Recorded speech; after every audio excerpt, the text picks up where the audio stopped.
Hello, friends, and welcome back to Malicious Compliance Stories. We start today's story at a local Chinese takeout where one father's quest to appease his demanding children turns into a cringe-worthy public scene. But before we begin, best way to support our channel is to leave comments, like, and subscribe with the turned-on bell so you don't miss the new video every single day. Here we go. A $30 lesson in entitlement. This happened roughly a week ago. I just placed an order for some food for my wife and myself at the Chinese restaurant in my neighborhood, which also serves as a takeout establishment, and I was waiting in the waiting room. It's a Friday evening, and for this time of the week, the restaurant section of the building is experiencing a good deal of activity. Whilst I'm waiting, this guy comes in with his two young children, orders some food, and sits down. After about 5 minutes, it becomes clear that his children are more than a little misbehaved. They begin running around, making lots of noise and play fighting in the middle of the restaurant. Regardless, I put it down to kids just being kids and ignored them. The rest of the people eating in the restaurant area and the staff seem to be doing exactly the same. The children's dad then starts laughing and begins making light conversation with me. I don't know where they get their energy from. I laugh along, explaining that I probably have it all to come when my daughter gets older. Up to this point, I thought the guy just seemed like a nice chap and the kids were just doing what kids do. Roughly another 5 minutes later, one of the two children comes up to her dad and says, or rather demands, "I want to eat in the restaurant." The dad explains that they were going to eat at home. The child starts screaming. He then begins bribing the child, saying, "I promise we can go to a toy store tomorrow if you stop crying." The child continues to wail. It was at this point that the father approached the teaching staff. In the next chat, we'll be discussing something that is similar to, "What's up, Dad? We were just going to sit down at that table that's completely empty and eat our food there. Is that possible?" Manager: "Sincere apologies, sir. There's a reservation for a group of 6 at that table. However, there's no one sitting in it, Dad. When it comes to paying extra to sit there, I don't mind at all." Manager: "We're sorry, sir, but the party is scheduled to begin in a short while, and unfortunately, we do not have any seats available. Remember, this location was really crowded." At this point, I must have been obviously cringing. "Dad, look, I'm going to do whatever it takes to make my little girl smile. I'm going to do whatever it takes. Please allow us to sit there for a moment. We won't be here for very long." Manager: "My sincere apologies, sir. Sorry, but we are unable to provide you at this table."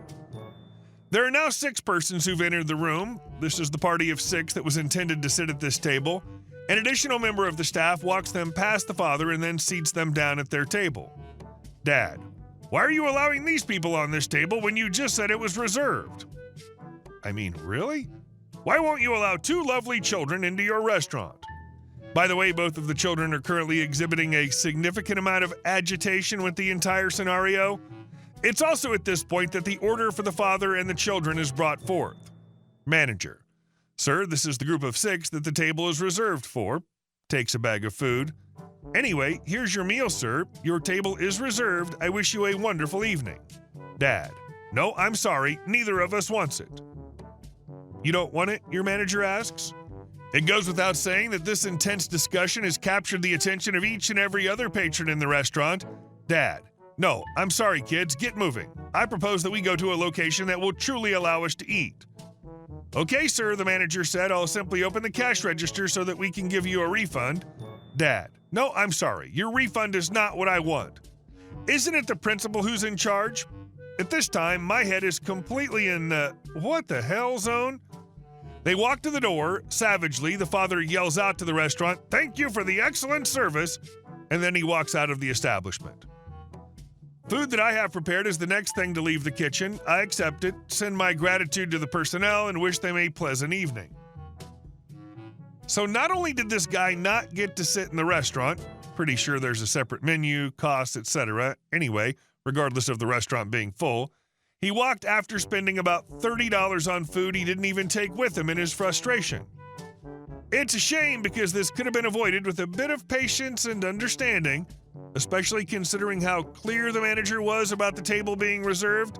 Instead, he modeled an unfortunate lesson for his kids. Throwing a tantrum doesn't always get you what you want. I hope the staff got a good laugh about this once the dust settled. And our next story. How a rude driver learned the hard way about misusing privileges. A few years ago, I lived with my two parents, one who was wheelchair-bound and the other who had advanced Parkinson's disease.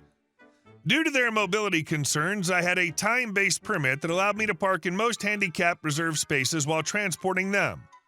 This permit had been an absolute lifesaver, especially since one of the properties my parents used to visit was just below my flat, and the car parked there was always full.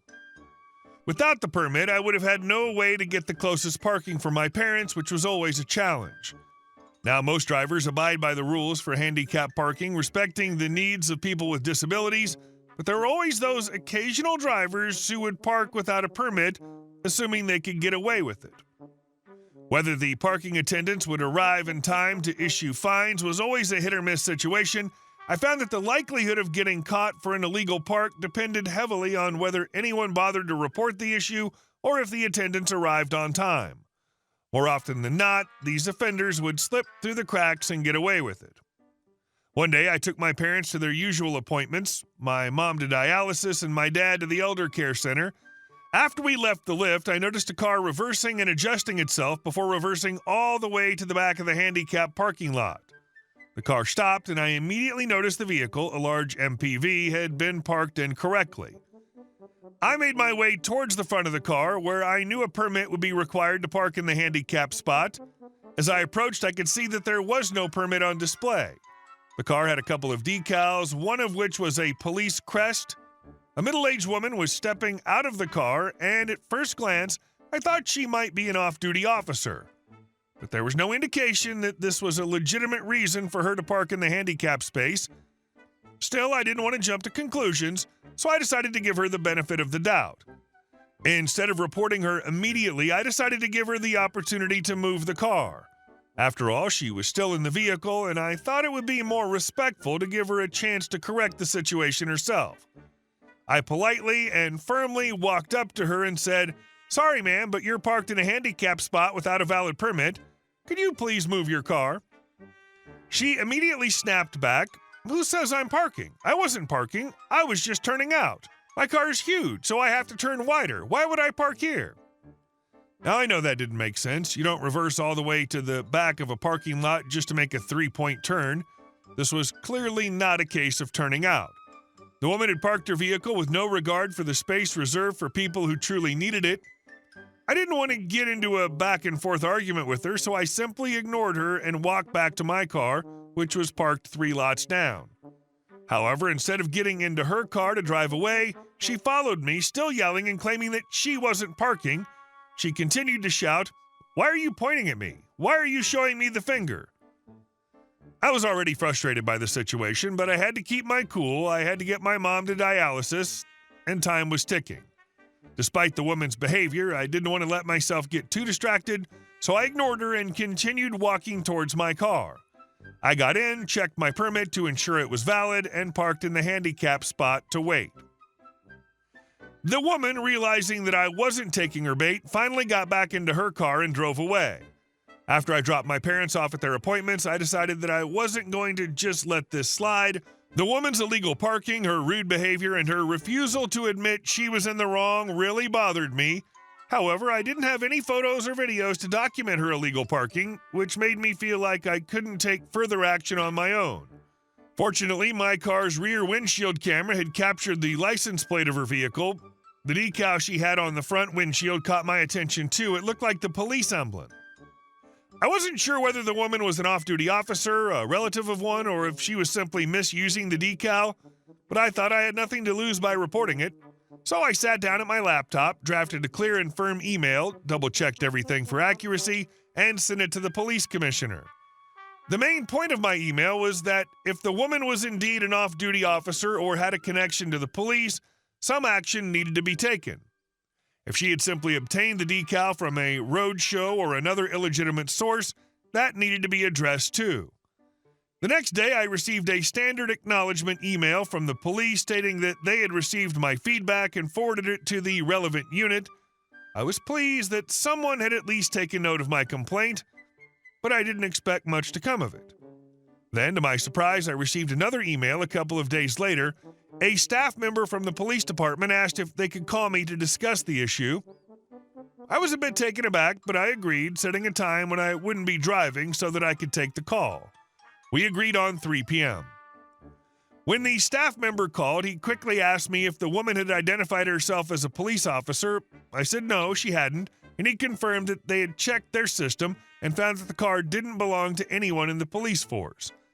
They surmised that the woman likely obtained the police decal from a road show or some other unauthorized means.